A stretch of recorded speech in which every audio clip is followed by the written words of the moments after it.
Hello students, in this lecture में we discuss about pressure.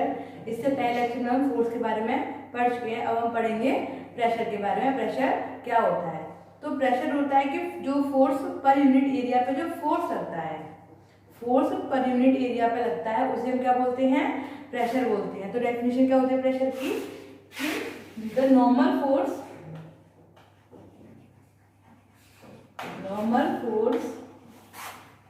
Applied per unit area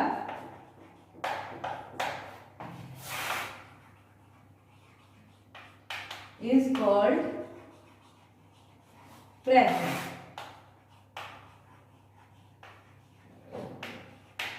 normal force क्या होता है? ये हमने फोर्स वाले में पढ़ाया था। नॉर्मल फोर्स होता है जो सरफेस के परपेंडिकुलर जो फोर्स होता है उसे हम क्या बोलते हैं? Normal force. तो जो परपेंडिकुलर फोर्स किसी पर यूनिट एरिया पर लगता है उसे हम क्या बोलते हैं? प्रेशर बोलते हैं। और प्रेशर का मैथमेटिकल रिप्रेजेंटेशन क्या होता है कि प्रेशर को हम किसे रिप्रेजेंट करते हैं? P से। तो P equals to F upon A, या फिर pressure equals to force upon area. इससे इसकी यूनिट क्या हो जाएगी? न्यूटन पर मीटर स्क्वायर, जिसे हम क्या बोलते हैं? पास्कल भी बोलते हैं।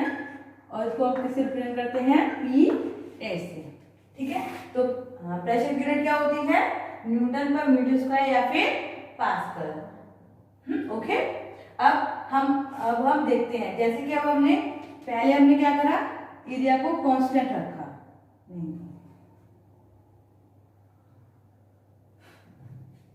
ठीक है, अब हम रियल लाइफ एग्जांपल देखते हैं। जैसे कि एक शार्प नील है और एक ब्लंट नील है। तो एक शार्प नील को दीवार में यानी वॉल में फिक्स करना इजी होता है, देना ब्लंट नील। ऐसा क्यों? जो वाइड स्ट्रिप वाले जो बैग होते हैं उनको कैरी करना इजी होता है, देना नैरो स्ट्रिप। क्यों? ये ऐसा इसलिए होता है क्योंकि जो वाइड स्ट्रिप जो होती है उसका एरिया कैसा होता है? ज्यादा होता है, देना नैरो स्ट्रिप। ठीक है, अब हम यहाँ पे देख लेते हैं। पहले हमने क्या करा?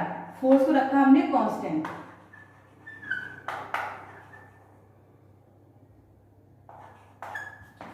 ओके, जैसे कि दो बैग हैं, दोनों में कैसा फोर्स है? दोनों का जो वेट है, दोनों में जो बुक्स रखी हुई है दोनों बैगों में कैसी है? सेम वेट की है। अब एक की जो स्ट्रिप है वो वाइड है और एक की स्ट्रिप कैसी है? नैरो है। यानी कि एक की स्ट्रिप का एरिया ज्यादा है और दूसरी की स्ट्रिप का एरिया कम है। तो अगर हम एरिया को बढ़ाएंगे तो प्रेशर कम होगा और एरिया को कम करेंगे तो प्रेशर ज्यादा होगा। अब दो बैग है, उनका वेट तो सेम है बट स्ट्रिप का एरिया दोनों का अलग अलग है। तो जिस स्ट्रिप का एरिया ज्यादा होगा वहां का प्रेशर कम होगा और जिस स्ट्रिप का एरिया कम होगा वहां का प्रेशर ज्यादा होगा। और नैरो स्ट्रिप है, उसका एरिया कैसा है? कम है, तो वहां का प्रेशर कैसा होगा? ज्यादा होगा। और वाइड स्ट्रिप का एरिया ज्यादा है, इसलिए वहां का प्रेशर कैसा होगा? कम होगा। ठीक है, इसलिए हमें जो वाइड स्ट्रिप वाले जो बैग होते हैं उन्हें कैरी करना इजी होता है, देना नैरो स्ट्रिप। और बिल्कुल यही रीजन है कि हम शार्प नील को वॉल में इजीली फिक्स कर सकते हैं, देना ब्लंट नील। क्योंकि जो शार्प नील होती है उसका जो पॉइंटेड जो एंड होता है, जो उसका जो एंड होता है वो कैसा होता है? पॉइंटेड होता है, यानी कि उसका एरिया वहां पे कैसा होता है? कम होता है। तो हम दोनों नील जो है उन पर सेम फोर्स लगाएंगे तो ब्लंट नील जो है उसका एरिया ज्यादा है, तो वहां पे प्रेशर कैसा फील होगा? कम फील होगा। और जो जहाँ का एरिया जो शार्प नील है वहां का एरिया कैसा है? कम है, तो वहां पे प्रेशर ज्यादा फील होगा, इसलिए वो इजीली वॉल में फिक्स हो जाती है। ठीक है, अब हमारी प्रेशर की अनदर यूनिट, इसकी अनदर यूनिट क्या होती है? एटमॉस्फेयर।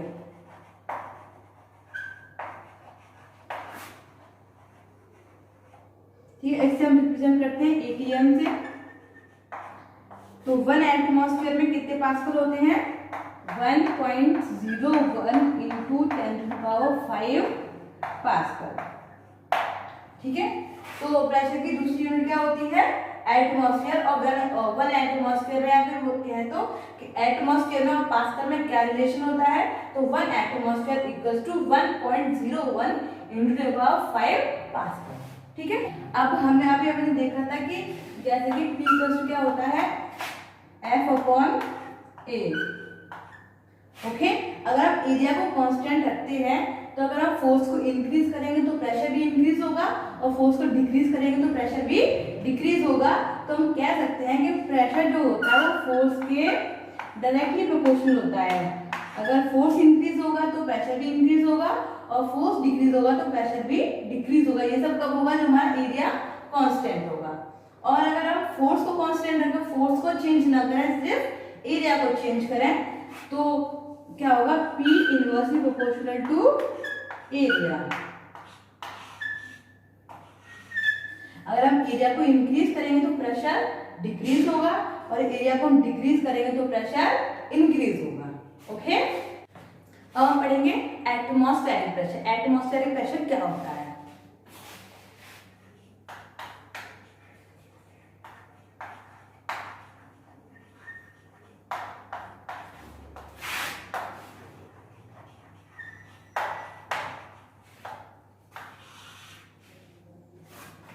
एटमॉस्फेरिक प्रेशर हम जानते हैं कि हमारे सराउंडिंग में एयर प्रेजेंट है और हम ये भी जानते हैं कि इस यूनिवर्स में अगर कोई भी ऑब्जेक्ट, कोई भी छोटे से छोटी जो बॉडी होगी उसका कुछ ना कुछ मास होगा।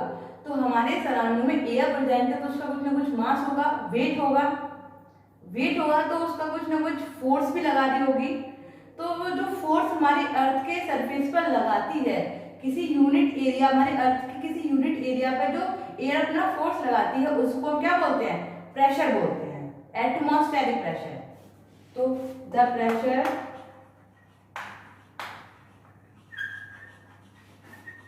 exerted by the weight of the air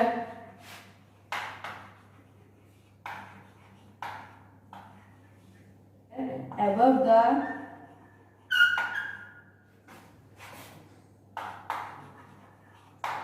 earth's surface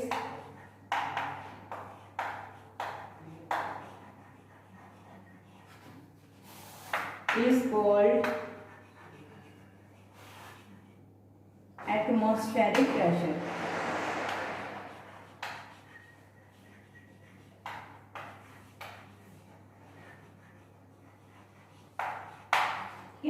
okay, तो अर्थ के जो वेट होता है, जो हमारी एयर होती है उसका जो वेट होता है, तो वो जो वेट है, जो फोर्स है हमारे अर्थ की सरफेस पे लगाते हैं उसे हम क्या बोलते हैं? Atmospheric pressure. और हमारी अर्थ पे एटमॉस्फेरिक प्रेशर कितना होता है? 100 किलो पास्कल। हमारी अर्थ का एटमॉस्फेरिक प्रेशर कितना है? 100 किलो पास्कल। ठीक है, ओके। अब हम पढ़ेंगे variation of atmospheric pressure with altitude, मतलब हाइट के बढ़ने के साथ साथ हमारे एटमॉस्फेरिक प्रेशर में क्या क्या चेंजेस होते हैं। और इस चेंजेस को देखने से पहले हम देखेंगे कि हम एटमॉस्फेरिक प्रेशर को किससे मेजर करते हैं। तो एटमॉस्फेरिक प्रेशर को मेजर करने के लिए एक इंस्ट्रूमेंट होता है जिसे हम बोलते हैं बैरोमीटर। उससे हम एटमॉस्फेरिक प्रेशर को मेजर करते हैं। तो atmospheric pressure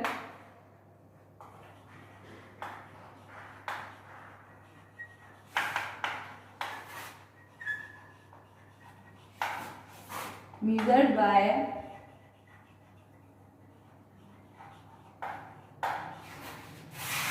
an instrument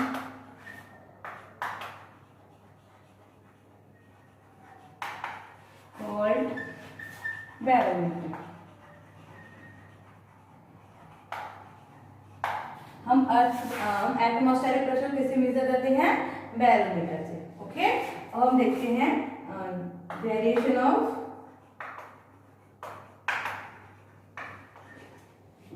atmospheric pressure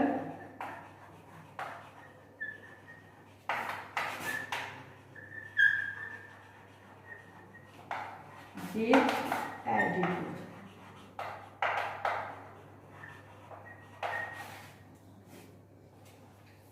height के साथ साथ हमारे एटमॉस्फेरिक प्रेशर में क्या क्या चेंजेस होते हैं। तो जैसे हम किसी हाइट पे, मतलब हाइट वाले एरिया में चले जाए, किसी माउंटेन पर चले जाए, हम हिमालय जैसे बड़े बड़े जो माउंटेन होते हैं वहां पे जाएं, तो वहां पे क्या होता है? एयर का जो फोर्स होता है, एयर का जो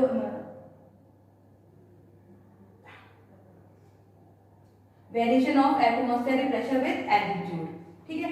ओके, तो मतलब जैसे हाइट वाले एरियाज पर चले जाएं, जो बड़े बड़े जो माउंटेन होते हैं वहां पर जाएं, तो वहां पे जो एयर होती है वो क्या होता है, कम होने लगती है एयर। जब एयर कम होगी तो एयर का जो मास है वो भी कम होगा, जो एयर जो फोर्स लगा रही होगी उस सरफेस पे तो वो भी कम हो जाएगा।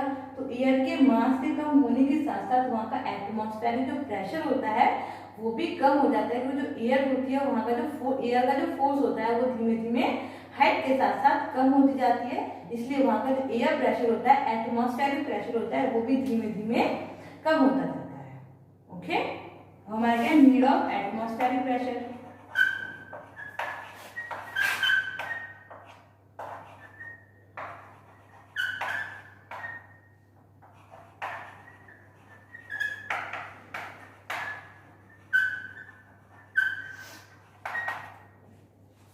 नीड ऑफ एटमॉस्फेरिक प्रेशर, हमारे अर्थ सरफेस पे एटमॉस्फेरिक प्रेशर की क्या जरूरत है, नीड क्या उसकी। ओके, तो जैसे कि हमने हमारा एटमॉस्फेयर है उसमें से हमने एयर को सडनली गायब कर दिया, मतलब एयर जो हमारा एटमॉस्फेरिक प्रेशर है उसको हमने सडनली हटा दिया, तो क्या होगा, जो हमारे अंदर जो ब्लड वेसल्स हैं, टिश्यूज वगैरह सब क्या होंगे, रप्चर हो जाएंगे। ऐसा क्यों, क्योंकि ऐसा क्यों होता है, हम जानते हैं कि हमारे ब्लड वेसल्स में टिश्यू में फ्लूइड होता है, ब्लड होता है, फ्लूइड्स होते हैं, ये क्या होते हैं, फ्लो करते रहते हैं। जब वो फ्लो करते हैं तो बाहर की तरफ प्रेशर एक्सर्ट करते हैं, तो उस प्रेशर को कौन मेंटेन करता है, एटमॉस्फेरिक प्रेशर। अब क्या है, हमने एटमॉस्फेरिक प्रेशर को हमने हटा दिया है, तो अंदर से जो प्रेशर वो बाहर की तरफ लगाएंगे उसको बैलेंस करने वाला कोई भी प्रेशर बाहर नहीं है, तो वो क्या होंगे, रप्चर हो जाएंगे, इसलिए हमें एटमॉस्फेरिक प्रेशर की नीड होती है। और हमारा क्या है, role of atmospheric pressure in our daily life. Role of atmospheric pressure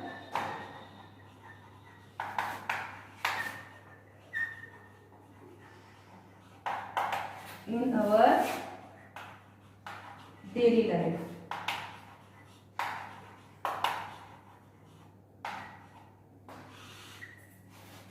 ठीक है, ओके, तो हमारे डेली लाइफ में एटमॉस्फेरिक प्रेशर का रोल क्या क्या है।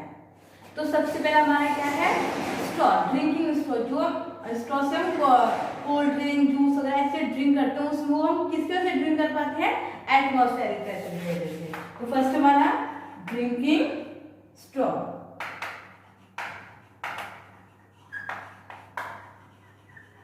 इसमें किसका रोल होता है, एटमॉस्फेरिक प्रेशर का। सेकेंड हमारा dropper,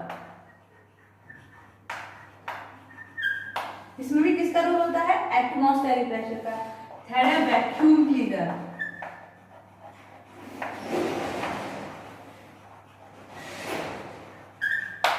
and fourth filling of a syringe